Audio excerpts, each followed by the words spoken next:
Ħallum 16-il sena konna qed niċċelebraw ir-rebħa ta' referendum biex Malta tissieħeb fl-Unjoni Ewropea wara li Joseph Muscat u sħabu kienu qed jaħdmu kontra sħubija.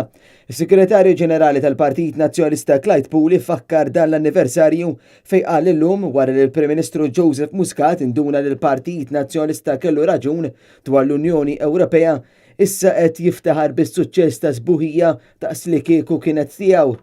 Puli sostna u saqsa jekk naħsbux li l-fondi li qed inġibu mill-Unjoni Ewropea u mhix frott dawk li kienu kontra sħubija.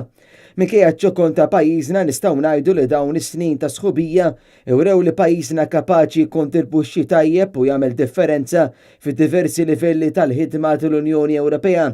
Biss fl-aħħar 7 snin Malta gawdiet minn aktar minn 1.2 biljun euro minn fondi Ewropej, flus illi ġabhom l-aħħar gvern nazzjonalista immexxi minn Lawrence Gonzi u li għadna ingawduhom sal-lum.